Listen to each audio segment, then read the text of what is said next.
Now joining us to review some of the headlines of today's newspapers from all around the world are Arise News analysts Emmanuel Afeni and Dayo Shobowale. Mr. Emmanuel Afeni, it's a brand new week and you're wearing Bala Blue. Good afternoon, Dubai. I don't know about Bala Blue. I think they call it Royal Blue. Yes. Okay. So that's more like it. Good afternoon. Good afternoon, Cynthia. Good afternoon, Dayo. Who is also wearing something on the blue side. Now let's start the review with this day, Nigeria's newspaper of record. The lead story, ECOWAS leaders, it's time to activate counter-terrorism standby force. Promise gradual easing of embargo on Niger. Sets up committee.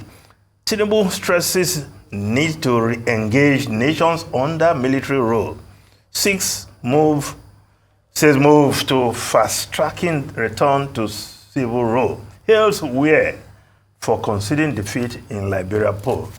Yes, the President Bola Ahmed Tinubu at the ECOWAS meeting of heads of state yesterday. Of course, you see how so many things have destabilized his initial stand. Yes. Military intervention. But he had his case to go through. So many things to go through. Well, of course. But everything has piped down. But a number of persons advocated that, look, that's not the way to go. We can't just go into war. If you have not been shackled with legitimacy problems. Well, I don't think that.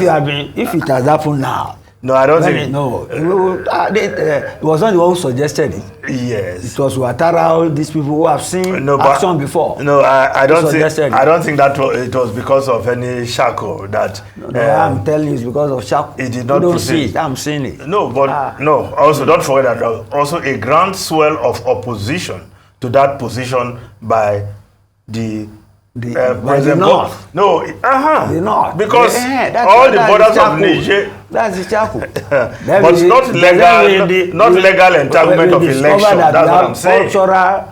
Culture is part of the election. He has cases in court. And they even use that. So that it is not, I mean, the Muslims have put you there, so what is your problem? Okay. You know you have some other information. Of course. I am interested in West African politics. Yes. I've always been. No, but what I'm saying is like... always been. There was a groundswell of opposition to Nigeria going to war. You are putting it that way. I said, I was a shackle on him. Legitimacy problem, litigation and all that. Okay. Because his first resort was to quell that coup.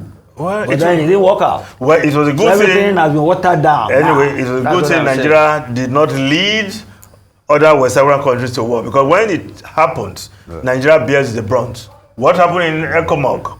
Nigeria bore the brunt in manpower. You do not earn the respect of the whole world for that? That's part of the glorious part of our military intervention. Okay.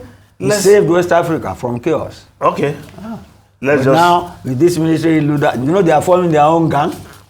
Yes. Mali. No, but they are forming. Yes, but the report is also saying that and they carry guns. ECOWAS leaders have now decided to engage with this military leader. That will even fast track the path to return to civilian rule, and that's what I think it should be, because again, you cannot find the internal affairs of those countries. Nation, yes. It's an unfolding situation. Okay. Nobody can play prophet on it. Okay. Yeah, the photograph above the lead story.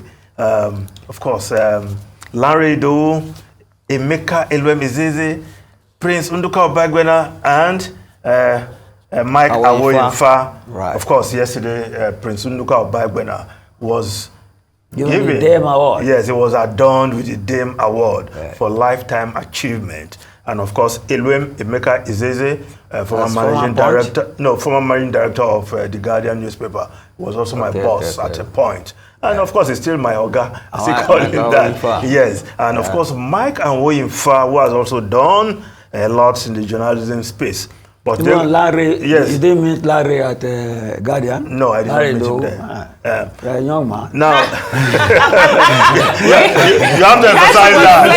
You have to emphasize that. You didn't meet Larry at Guardian? Don't call me young man. This young man, why am I? So these are our guys, say young man. Please don't give me. The youngs are good. It's a compliment. Yes.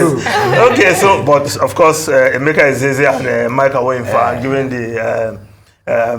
the fellowship award of the Day of Dame, which is the second highest. Of course, Prince Unuka Obagbena got the highest lifetime achievement. And if you listen to his speech, he went down memory lane. How the titles over time made great strides. This week, yes. This day, that's right. And of course, Arise, and we're still kicking, and kicking very strong. I'm proud to be part of that stride. Yes. I was columnist several times. Okay. Yes. Yeah, and elder statesman. Not a young man. That's the fact. Yes. That's the fact. Okay, let's look at the Guardian newspaper. Asset declaration. 6 months on, Tinubu net worth unknown. CSO's kick. Yes. The photograph of other heads of state, Olusegun Obasanjo, he declared his asset. Because when you are saying unknown, are they saying the president has not declared his assets? No, Iman, only Yadua. Yes. And Buhari made their declaration public. And all the others did not do it. Yes, the constitution did not ask them to make it public. They declare it and they hand it over to the Code of Conduct. So, but perhaps people are saying, look, there should be some... Are they supposed to declare it in private? Is that what you are saying? No, they declare it and hand it over to the Code of Conduct Bureau. And if people demand for it, then you go, you use your freedom of information to say whether they will give it to you is another matter altogether. Should, under the act. Yes. They should. Now, but of course, it is what it is. I remember when Umar Yar'Adua declared his own publicly. There was pressure on Goodluck Ebele, the vice president, then to also declare his own public. And he never did because there was no constitutional compulsion to do that. Well, let's look at the Punch newspaper. Dangote refinery, diesel, jet A heat market, January. Petrol delayed. Piecemeal crude. That's a big one. Yes, piecemeal crude oil supply delays PMS. 2 others. Marketers welcome aviation fuel diesel production. Africa's largest refinery expects supply of 5 million barrels of crude beginning from late January. You know, we're talking about we want this supply to continue. We don't want any hiccup. That is the only guarantee. Yes, especially I think that diesel one, I think, make a big impact.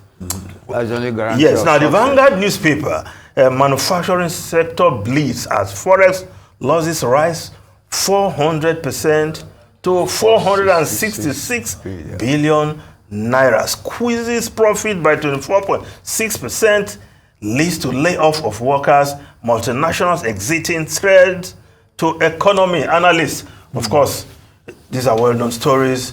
And, of course, the New Telegraph newspaper, the lead story there, ECOWAS orders deployment of security mission to Sierra Leone, mandates revitalization of standby force to fight terrorism, threatens enforcement of sanctions on Niger junta. Well, they will engage the junta according to leadership. Man of the Year by the Leadership newspaper for raising the odds to pick the APC ticket, for winning the election. That's right. Yes. That's right. Okay.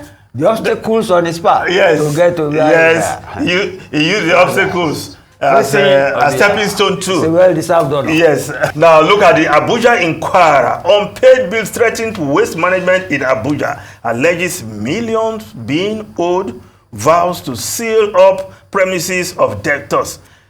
People should pay for their waste disposal. Well, the foreign newspapers quickly. The Times of London. We will win legal battles on Rwanda, says officials. Leaked memo shows 99.5% of challenges failing. Of course, with the new bill, the officials of the Rishi Sunak government are saying that, look, any threat, legal threat this time, they will skip, they will fail, and they will go on with Rwanda. They paid a lot of money. Yeah, of course, yes. A lot of money. Washington Post is reporting Houthi naval threats grows, of course, in the Mediterranean, where the Houthi rebels, yes, in Yemen, are, because they are also supporting the Palestinian cause, and they are threatening. It's only American warships that have been saving Israel. Yes. They've been sending missiles. Yes, the group to target Israeli-bound ship. Of course, U.S. is seeking wider cooperation to police that area so that there can be, free navigation of merchant vessels, as it were. But I think what we need the U.S. to do is to use its influence and end the bloodbath, the massacre of genocidal proportion we are seeing in Gaza. Absolutely. Well, on that very decisive note, Mr. Dayo Shobowale, Mr. Emmanuel Afeni, thank you so much for taking us through today's papers and today's headlines. We truly appreciate your analysis here.